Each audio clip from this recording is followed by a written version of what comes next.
Hello, ich hoffe es geht euch gut। आज की video का जैसे आपने टाइटल देख लिया होगा, मैं आपको सिखाऊंगा कि आप जर्मन लैंग्वेज के अंदर किसी भी वर्ड को या किसी भी स्टेटमेंट को किस तरह से एक्चुअल में बिल्कुल सही एक्यूरेट आप प्रोनाउंस कर सकते हैं। यानी कि आज हम प्रोनाउंसिएशन के ऊपर बात करने वाले हैं। तो जैसे आपने अक्सर देखा होगा कि आपको बहुत से वर्ड्स जो उनमें मुश्किल होती है पढ़ने में, जैसे बहुत सी कन्फ्यूजन, जैसे zum Beispiel आई और ई में कन्फ्यूजन होती है कुछ बच्चों को जो जेड है यानी कि जो जी है जर्मन लैंग्वेज के अंदर, जिसको हम सेथ कहते हैं, उसकी प्रोनाउंसिएशन नहीं आती। इसी तरह बहुत से जो बच्चे हैं, वो एक वर्ड है सुजामन, इसको पढ़ते हैं जू सामन ना, क्योंकि वो इंग्लिश में हम इसको जी पढ़ते हैं, जेड को, एस को हम जो है वो स का साउंड देते हैं, तो वो इसको जू सामन, हालांकि बिल्कुल रॉन्ग है, आप इसको सुजामन पढ़ेंगे। इसी तरह और भी बहुत सी मिस्टेक्स होती हैं। और बाकी आपको ये भी पता है कि जर्मन लैंग्वेज के अंदर जो आउशप्राखे है, जो प्रोनाउंसिएशन है, ये बहुत इंपॉर्टेंट है। जैसे फॉर एग्जांपल अगर आप एग्ज़ाम दे रहे हैं तो A2 का जो एग्ज़ाम होता है स्पीकिंग का, जो स्पेशन का होता है पार्ट, उसके अंदर 5 मार्क्स जो हैं वो सिर्फ आउशप्राखे के होते हैं कि प्रोनाउंसिएशन आपकी कैसी है, उसके अलग से 5 मार्क्स होते हैं। तो इस वजह से ये एक बहुत इंपॉर्टेंट टॉपिक है, हम इसको डिस्कस करते हैं, स्टार्ट करते हैं। तो सबसे पहले जो मेरे पास एक अल्फ़ाबेट है वो है एस अल्फ़ाबेट, जैसे आप इस पर देख सकते हैं। एस अल्फ़ाबेट को हम लोग डिस्कस करेंगे। अब इस कार्ड के ऊपर मेरे पास एस जो है वो 3 डिफरेंट वेज में लिखा हुआ है। यानी कि अगर कोई भी वर्ड एस से स्टार्ट हो रहा हो, यानी कि अगर एस जो है किसी भी वर्ड के स्टार्ट पे आ जाए, देन हम एस को जो साउंड देंगे वो होगा जी का। जैसे सुम बाइशपील, आप एक एग्जांपल जैसे देखें, आपके पास स्क्रीन पे शो हो रही है, इसको हम, इस वर्ड को हम क्या पढ़ेंगे? या जोफा, क्योंकि एस स्टार्ट में आ गया ना, अकेला एस अगर किसी वर्ड के स्टार्ट में आ जाए तो देन हम इस वर्ड को जोफा पढ़ेंगे। इसी तरह एक और एग्जांपल देखते हैं, ज़लात। उसके बाद अगर एस अकेला किसी वर्ड के लास्ट पर आता है, जैसे ये देखिए मैंने डॉट्स पीछे लगाए हैं और देन मैंने एस लिखा हुआ है। अगर एस किसी वर्ड के स्टार्ट पर आ जाए तो देन जो एस का साउंड होगा वो बिल्कुल स, यानी कि जैसे उर्दू में सीन होता है ना, वैसा इसका साउंड होगा। जैसे सुम बाइशपील, फॉर एग्जाम्पल आपके पास ये जो एक एग्जाम्पल शो हो रही है, इसको हम क्या पढ़ेंगे? या बुस। उसके बाद नेक्स्ट स्टेटमेंट जो है, इसको हम पढ़ेंगे आउस। और इसी तरह एक और इसकी एग्जांपल आप देख सकते हैं, जैसे सुम बाइशपील रात हाउस। देन अगर एस पी और एस टी किसी वर्ड के स्टार्ट में आ जाए, एस पी और एस टी किसी वर्ड के स्टार्ट में, जस्ट स्टार्ट की बात कर रहा हूं मैं, जैसे आप देख रहे हैं मैंने डॉट्स बाद में लगाए हुए ना, तो एस पी का जो साउंड होगा वो होगा, यानी कि यहाँ पे एस का साउंड होगा श, और इसके साथ पी मिलाएंगे तो हो जाएगा शफ। और अगर एस के साथ टी आ जाए किसी वर्ड के स्टार्ट में तो इसका साउंड होगा श्ठ, श्फ, श्ठ। अब इसके हम एग्जांपल देते हैं, जैसे सुम बाइशपील एस फे के साथ, श्फ के साथ हो सकता है स्प्राखे, स्पीलन। और जो एस टे है इसके साथ हो सकता है, जैसे सुम बाइशपील स्ट्रासे और स्टार्ट। तो ये इसकी एग्जांपल्स हो गई। अब जो मेरे पास नेक्स्ट अल्फाबेट है वो है, जैसे मैंने वीडियो के स्टार्ट में बताया, वो है जी, यानी कि जर्मन के अंदर हम इसको कहते हैं सेट। अब इस अल्फाबेट का जो साउंड है वो हमेशा यानी कि सीन की तरह होगा, एस की तरह होगा। जहां पर भी आपने याद रखना आज के बाद कि जहां पर भी आपको जर्मन लैंग्वेज में एस लिखा हुआ नजर आएगा, आपने इसको स पढ़ना है। जैसे सुम बाइशपील फॉर एग्जांपल, एक जर्मन लैंग्वेज के अंदर बहुत मिस्टेक की जाती है, ये जो इस वर्ड को अक्सर बच्चे पढ़ते हैं जाइट, हालांकि ये वर्ड साइट है, क्योंकि इसके स्टार्ट में जी आ गया ना, सेट आ गया, इसको हम पढ़ेंगे site.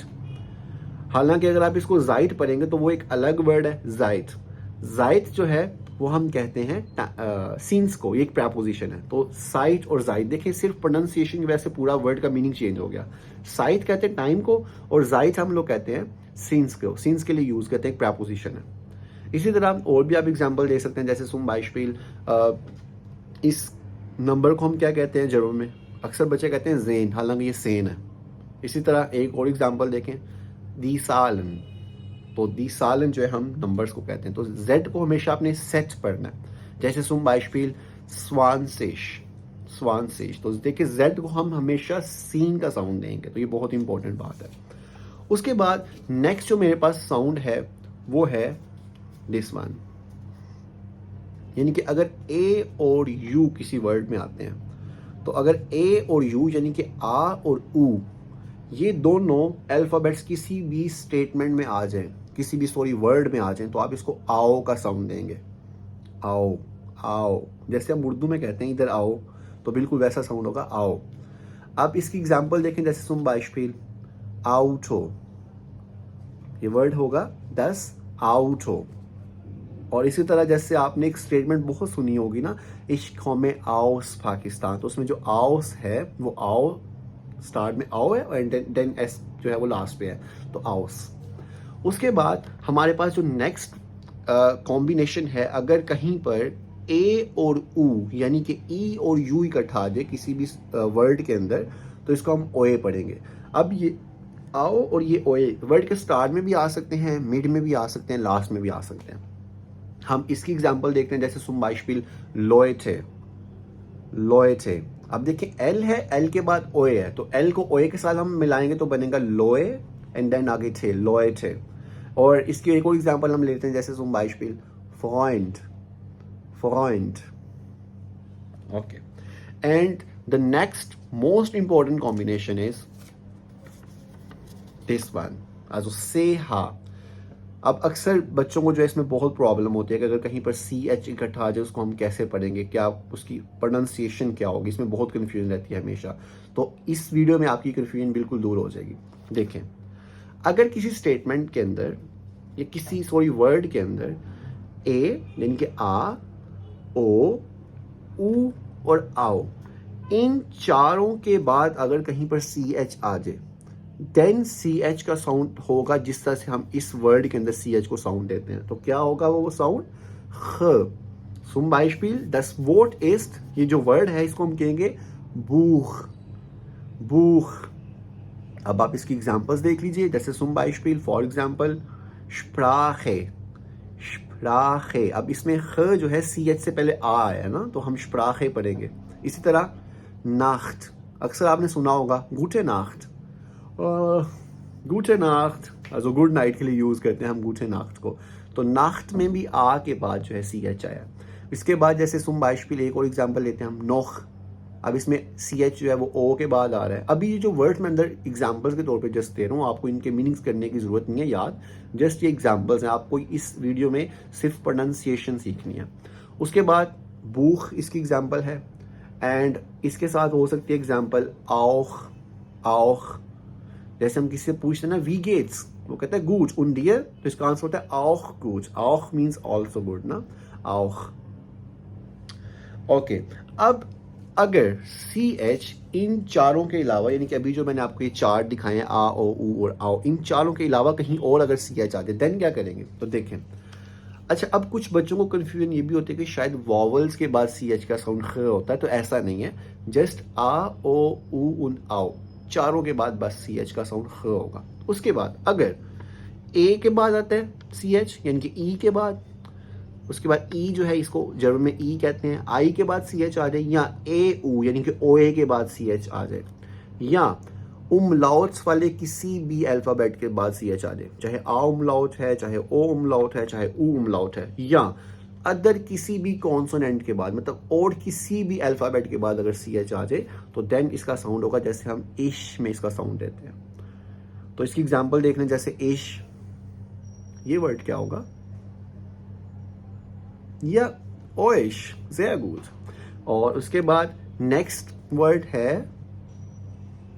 Bücher, sehr gut। Next one is Milch, and next one is, ये वर्ड बहुत कॉमन है, Kirche, sehr gut। तो Kirche हम चर्च को कहते हैं। तो ये सी एच का साउंड हो गया।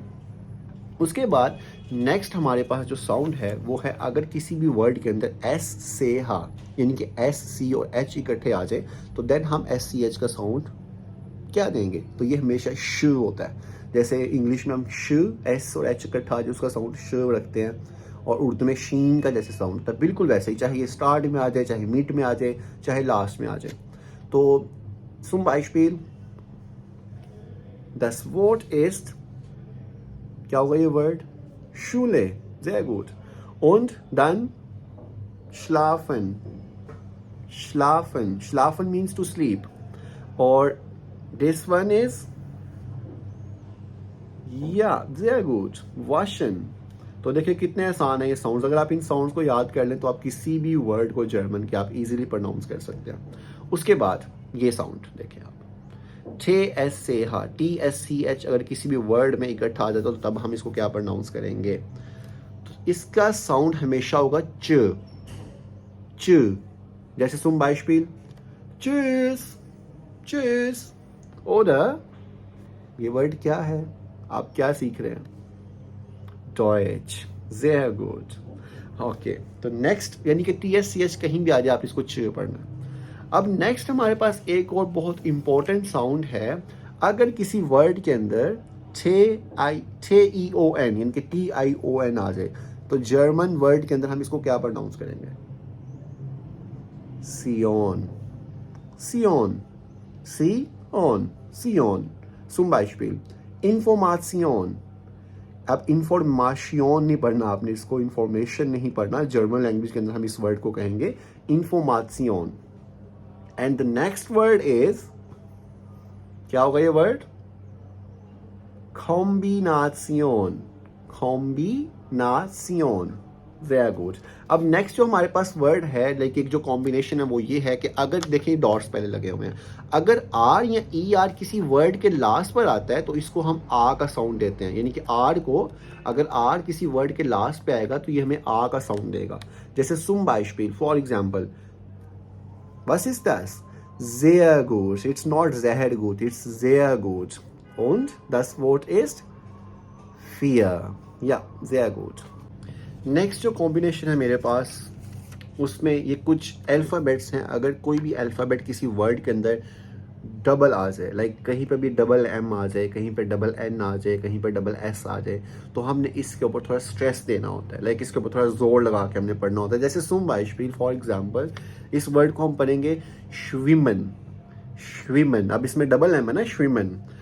इसी तरह जैसे zum Beispiel Sonne, Sonne, lassen, lassen.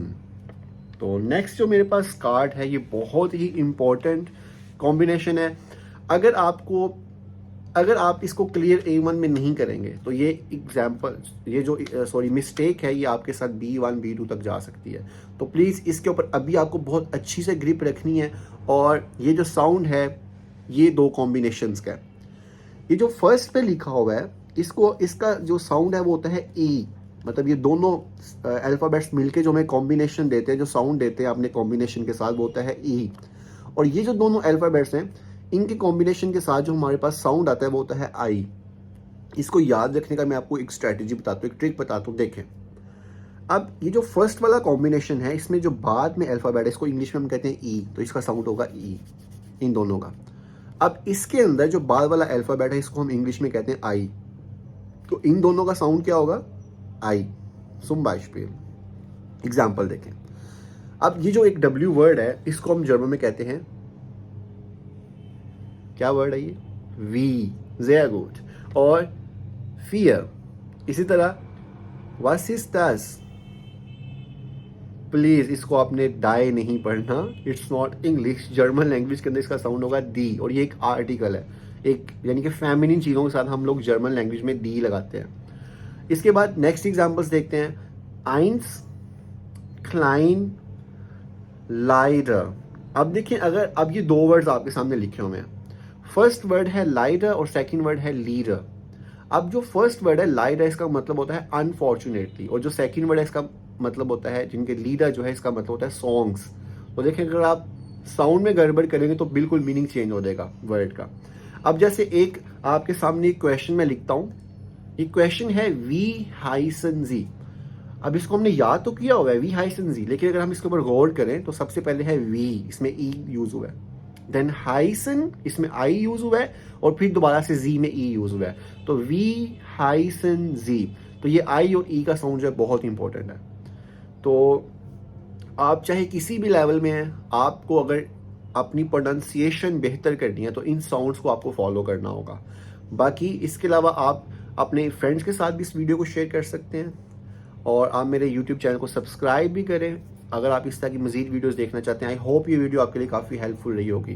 Please आप लोग अपने रिव्यू ज़रूर कमेंट बॉक्स में दीजिएगा। Okay, das ist alles. Wir sehen uns jetzt im nächsten Video. Auf Wiedersehen. Tschüss.